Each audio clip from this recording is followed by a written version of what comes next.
बिस्मिल्लाहिर्रहमानिर्रहीम। आज अस्सलाम वालेकुम स्टूडेंट्स, आप सब कैसे हैं। तो ये मेरा नया चैनल है, प्लीज़ सब्सक्राइब करें, लाइक करें और शेयर करें। आज हम करेंगे यूनिट नंबर 1।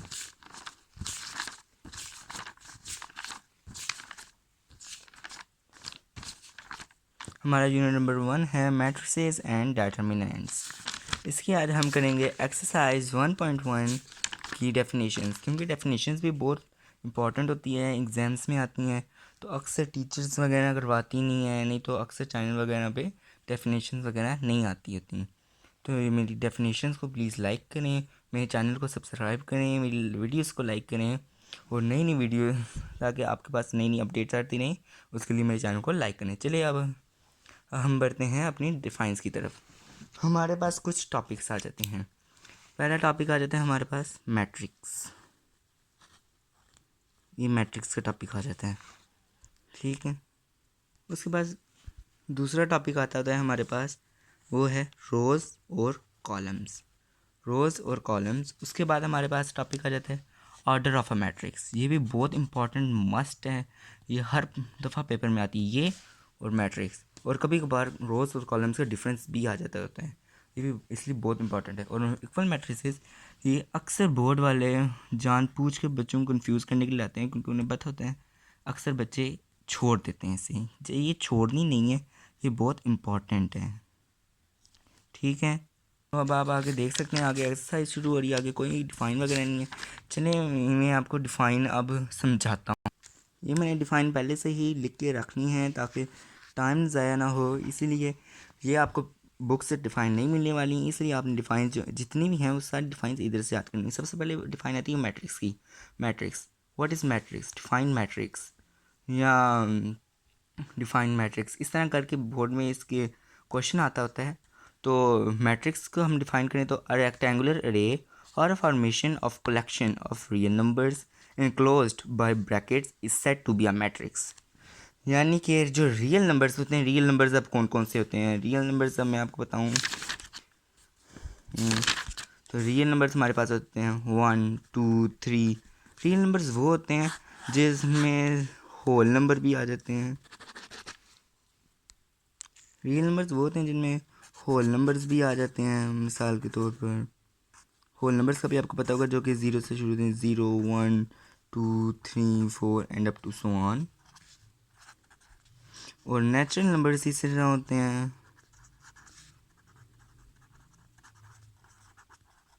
नेचुरल नंबर्स वो होते हैं जो कि 1 से शुरू होते हैं, और नेचुरल नंबर में 0 नहीं आता। और होल नंबर में डिफरेंट ये होता है कि उनमें 0 आ जाता है, और तो कोई डिफरेंट नहीं होता।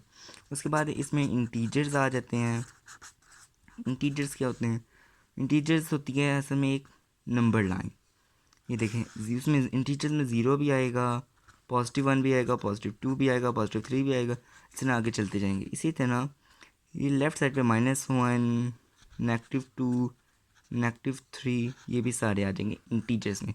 एक इसमें आ जाते हैं इंटीजर्स में। और होल नंबर, जो रियल नंबर्स होते हैं उनमें होल नंबर्स भी आते हैं, नेचुरल नंबर्स भी आते हैं और इंटीजर्स भी आ जाते हैं। तो आपको रियल नंबर्स का तो पता चल गया। तो अब हम समझते हैं मैट्रिक्स क्या होता है। मैट्रिक्स होते हैं रियल नंबर्स की कलेक्शन, एक फॉर्मेशन होता है, एक तकमील या बनाई, यानी बनाना। फॉर्मेशन का मतलब होता है बनाना।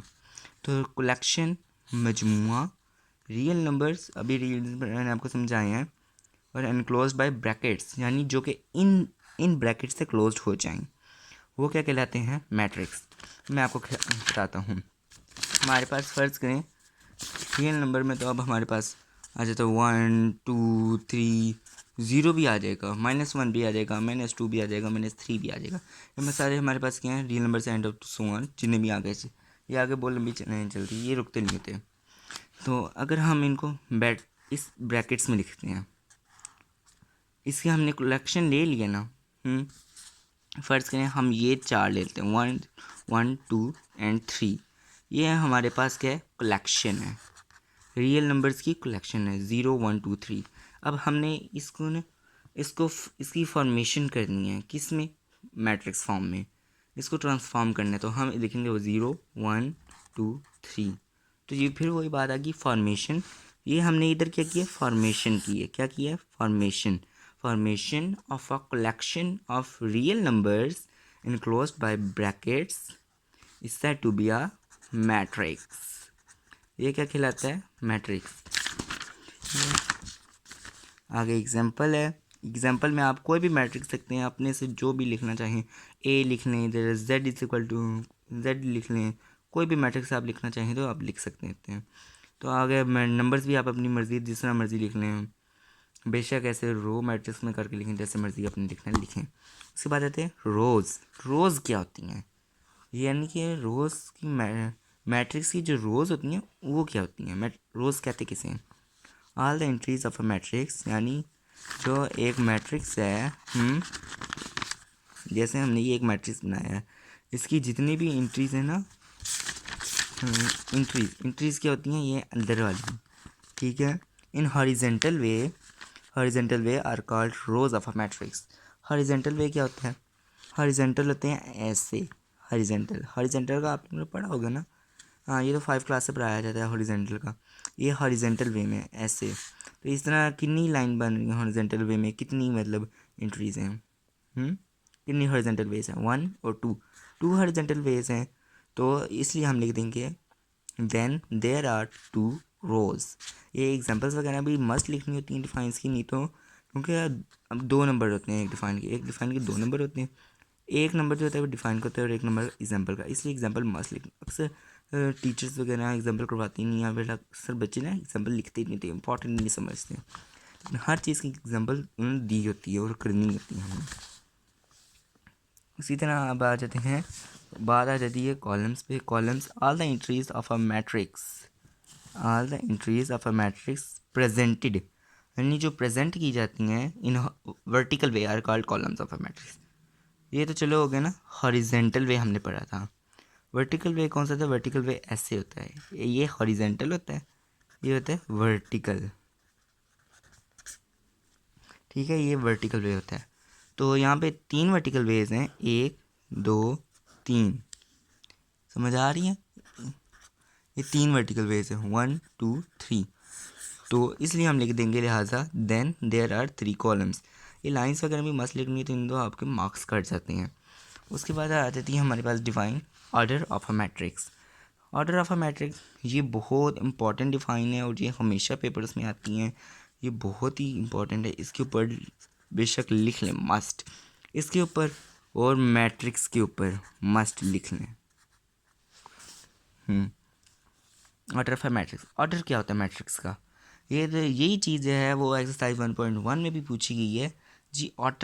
ऑर्डर आपने मैट्रिक्स का फाइंड करना है, ऑर्डर कहते किसे हैं, ये आएगी आपके पास, what is meant to be order of a matrix, define order of a matrix, what is order of a matrix, इस तरह करके ना घुमा फिर आके आएंगे ना एग्जाम्स में आपके पास क्वेश्चन आएगा। तो आपने लिखना है the number of rose and columns specified it's order, सही, यानी कि जो रोज़ है ना, रोज़ हमारे पास क्या है, ये वर्टिकल हॉरिजेंटल है, हॉरिजेंटल सॉरी, ये रोज़ हॉरिजेंटल होती हैं और कॉलम्स वर्टिकल होते हैं।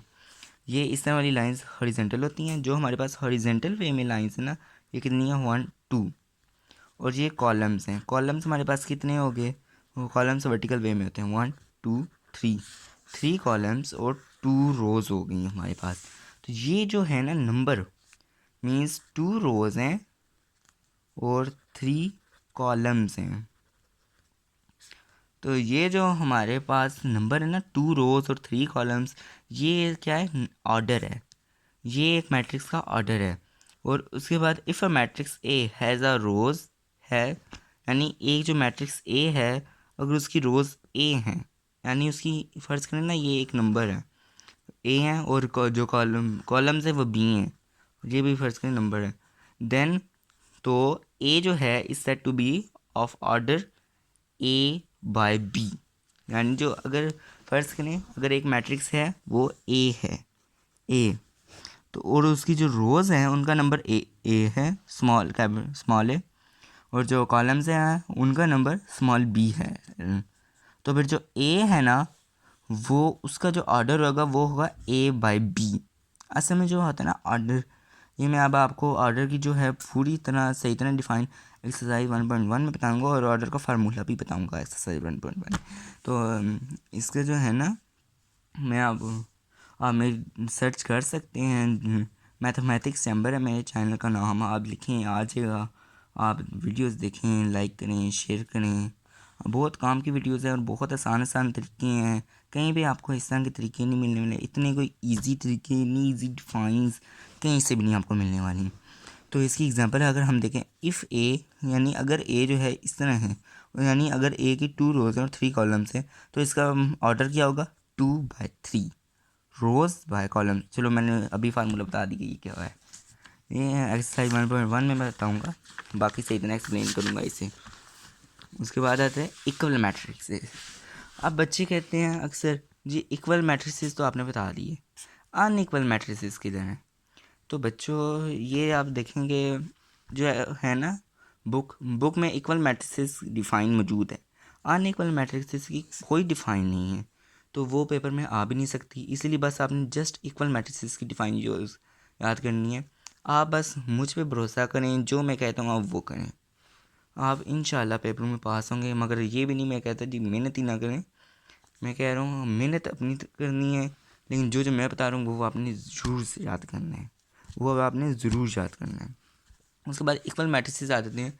एनी टू मैट्रिसेस, कोई भी दो matrices A and B are called equal, A और बी इक्वल कहलाएंगे, एक जैसे, if the order of matrix A and the order of matrix B, अगर मैट्रिक्स ए का ऑर्डर और मैट्रिक्स बी का ऑर्डर, जैसे अभी ऑर्डर समझाया, वो ऑर्डर अगर आर इक्वल, अगर एक जैसे हों, बराबर हों, and the corresponding entries of this matrices A and B are same, और ए और बी की जो इंट्रीज है ना, इंट्रीज कॉरस्पॉन्डिंग इंट्रीज, वो अगर सेम हो जाएं, वो अगर सेम हो तो वो क्या कहलाएंगे, इक्वल मैट्रिसेस। सही है। फॉर एग्जांपल, इफ़ अगर ए जो है ना वो 3, 4, 5 और 6 है और बी 1, 7, 2, 8 है, ये दोनों मैट्रिसेस इक्वल हैं। कैसे, अब मैं बताता हूँ कैसे। क्योंकि ये देखें ना, इनके जो ऑर्डर है, ऑर्डर, अब इनका ऑर्डर क्या आ रहा है, इसका क्या ऑर्डर है, 2/2। ये आपने ऑर्डर में जब करना है तो स्लैशेस मस्ट डालनी है, नहीं तो आपके मार्क्स कट जाते होते हैं। और डिफाइन में भी इसे स्लैशेस डालनी है, ऑर्डर ऑफ मैट्रिक्स की डिफाइन में। ये इसका ऑर्डर क्या है, 2/2। ये ऑर्डर सेम है ना, मतलब इक्वल है। दो शर्तें होती हैं इक्वल होने के लिए, मैं इक्वल मैट्रिसेस होने के लिए दो शर्तें होती हैं, जो है ना, ऑर्डर जो है वो इक्वल हो और इंट्रीज सेम हो। समझ आ रही है, इंट्री सेम हो। अब इंट्रीज आप लोग कहेंगे इंट्री सेम हो, ये अब आप लोग सवाल यहाँ पे पैदा होता है जी 3 और 1 ये तो सेम ही नहीं है। नहीं, ऐसे नहीं, मतलब पता है क्या, वैसे ही इंट्रीज वगैरह सेम हो। सही है। तो ये अगर ऑर्डर सेम हो जाता है, एक शर्त भी पूरी हो जाए, तो ये मैट्रिसेस क्या होते हैं, इक्वल। सॉरी, दोनों शर्तें पूरी होनी चाहिए फिर मैट्रिसेस इक्वल होते हैं। ये यहाँ पे अगर 3, 4, 5, 6 है ना, तो फिर यहाँ पे भी 3, 4, 5 और 6 ही होना चाहिए, तो ही ये कोरस्पॉन्डिंग एंट्रीज है ना। अगर ये एंट्रीज भी एक जैसी होंगी और ऑर्डर भी सेम होगा, एंट्रीज भी एक जैसी होंगी और ऑर्डर भी सेम होगा, तो ये क्या होंगे, इक्वल मैट्रिसेस। देखिए दो ही शर्तें होती हैं, पहली ऑर्डर में जो है इक्वल होना चाहिए और दूसरी एंट्री सेम होनी चाहिए, एक जैसी। मगर इसका मतलब ये नहीं, ये देखें फ़र्ज़ करें अगर इधर आता है 3 ना आए, इसकी जगह है 1+2। आपको पता है 1+2 को सोल्व करें तो आंसर क्या आता है, 3। तो 3 और 3 सेम ही हो जाता है। अगर इस तरह की कोई आ जाती होती है तो आपने उसको सोल्व करके फिर देखना होता है ये बराबर हैं कि नहीं, तो ये बराबर हैं। तो चलिए अल्लाह हाफिज़, अब मिलेंगे कल, और कल हम करेंगे एक्सरसाइज 1.1 का क्वेश्चन नंबर 1, वह मैं आपको बिल्कुल तफसील से समझाऊंगा। चलिए आज के लिए अल्लाह हाफिज़। क्लास 9 मैथ स्टूडेंट्स, अल्लाह ताला आपको खुश रखे, हमेशा सलामत रखे। चलिए अल्लाह हाफिज़। मेरे चैनल को ज़रूर सब्सक्राइब कीजिएगा, मेरी वीडियोस को लाइक करें, शेयर करें, मेरे चैनल को सब्सक्राइब करें। और सब्सक्राइब करने का फ़ायदा आपको ये होता है कि आपके पास मेरी नई सी नई वीडियोस आती रहेंगी, और मेरी वीडियोस पर अमल करें। मैं आपको बहुत आसान तरीके बताऊंगा। मैं आपको अपनी पहली वीडियो में बता रहा हूँ, मैं आपको बहुत आसान तरीके बताऊंगा हर एक क्वेश्चन को सोल्व करने के, इक्वेशंस वगैरह को सोल्व करने के, ऑर्डर निकालने के, हर चीज़ के इतने कोई आसान तरीके आपने कहीं देखे ही नहीं होंगे। कोई भी इतने आसान तरीके नहीं बताते जितने आसान तरीके मैं आपको बताऊंगा। लिहाजा मेरी वीडियोस को मस्ट देखें।